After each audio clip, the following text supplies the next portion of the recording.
It's almost the end of the year and I'm really excited making this video. This year had it all. It has some great sneakers that I consider to be some of my favorite sneakers of my collection and will be for the next years as well. Then we had some unexpected sneakers that we thought that they will never release to finally release, and then we had some crazy ones. Just before the video starts, I want to mention that this is my own top 10 list of 2023. I made this list based on my own personal perspective, so this list features pairs that I consider that they made an impact on the sneaker community or were just dope overall. But of course you can feel free to share your own top 10 list down in the comment section. So let's get started with the list. On number 10 we have the Jarritos Nike Dunk Low. This pair is a collaboration between Nike SB and the Mexican soft drink company Jarritos. The release was 10th of May and it retailed for 130 euros. The sneaker features a heavy material on the upper, and the unique thing about that is that you can actually cut it off and reveal an orange color underneath. Personally, I like the look of the shoe right out of the box. On number 9 we have the Nike Dunk Low Born and Raised.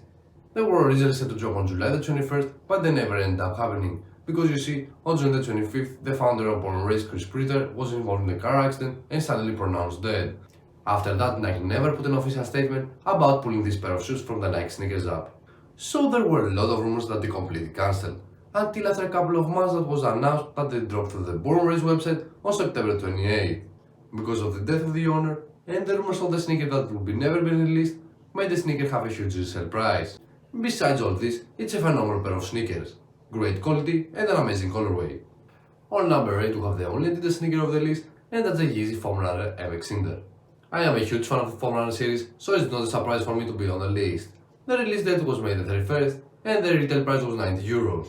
The base color of the shoe is the onyx, and then in the rest of the shoe you will find many colors such as brown, a kind of clay grey, and of course the blue up front. Also, the Foam Runner is the most comfortable sneaker made by foam. And I have to admit, this is one of my favorite Foam Runner colorways of all time. On number 7 we have what I consider to be one of the most underrated sneakers of the year, and that's the Air Jordan High Palomino. They dropped on September and retailed for 190 euros, a very good looking sneaker featuring black leather all around the sneaker and the brown suede very similar with the mochas. But if you look closely, it's not the same brown. If you have both pairs and put them side by side, you can see that the Palominos are a tone lighter than the mochas, but still very close. Overall, it's a beautiful sneaker. I'm glad I have them in my collection and I'm definitely going to beat them down. If you didn't manage to get them for retail, don't worry, the resale price isn't that high, so you will be able to pick them up if you like. Number 6 on my list, it features the Nike Kobe 6 Reverse Greens. The original Nike Greens is arguably the best Kobe of all time, and I'm talking as a colorway and what it means to Kobe sneaker history. The Reverse Greens is the best known Kobe worn colorway that has come out. The release date was December 16th and the retail price was 180 euros. Here are some honorable mentions that could be in the list but missed out. First we have the Jordan 4 Thunder, one of the most hyped sneakers of the year. The restock on May the 13th and the retail price was 200 euros. Next up is another underrated sneaker, and that's Jordan 1 UNC Toe. I mean, what I can say for this sneaker, every UNC collaboration is a banger and I freaking love this blue color. In the future I would like to own this pair. It's a great sneaker especially for summertime. The release was on September and retailed for 190 euros. And last one for the honorable mentions is the Nike Kobe 6 Procho Mambasita GG. The release was 1st of May and retailed for 180 euros. On number 5 we have the Jordan 5 Ama Miniere. This spot actually goes to two sneakers because it dropped two colorways, a black pair and a white pair. The black pair released on November the 22nd and retailed for 230 euros, and the white pair dropped on November the 27th for the same retail price. Personally, I prefer the white pair. I think it's more clean overall and it's something I would like to have in my collection. The detail I like the most is that the cage is made from Ama Miniere's logo. And something I almost forgot is that the white pair is a women's exclusive, but thank God it has extended sizes. On number 4 we have the Air Jordan 3 Medellin Sunset. I have to say that J Balvin really made up his name with this collab. If you didn't know, J Balvin has another two pairs with Nike, but if you ask me, they aren't that great. But this is different, it's like he sat down and said, now we do business. The sneaker features a satin leather with a white elephant print, and then on the back of the shoe you have a rainbow of colors as well the sun, which is J Balvin's logo, which represents a Medellin sunset in Colombia, which is his hometown. Also next year we're expecting this pair in black, which I'm excited to see them in hand.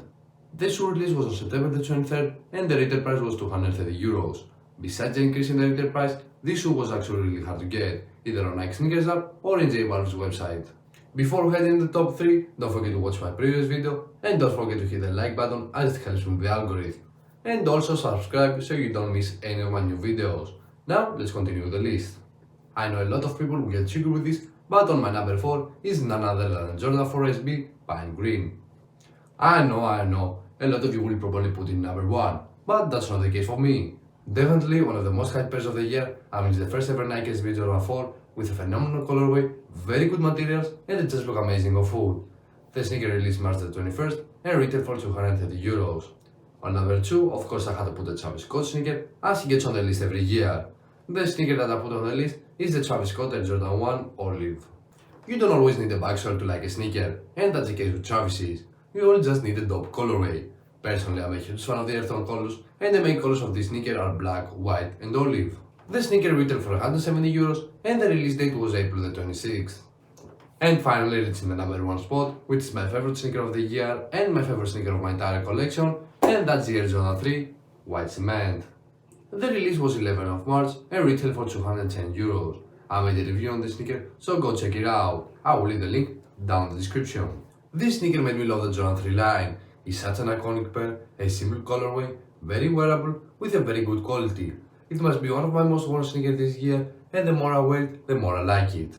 I'm glad that Nike decided to bring them back and also make them look more vintage with the sale tones. And that's it for my personal top 10 list. I would like to know your opinion, so feel free to leave a comment your personal top 10 sneakers of the year. I hope you enjoyed it. If you did, don't forget to hit the like button and subscribe so you don't miss any of my new videos. Thank you all so much for watching, and I'm gonna catch you into the next one.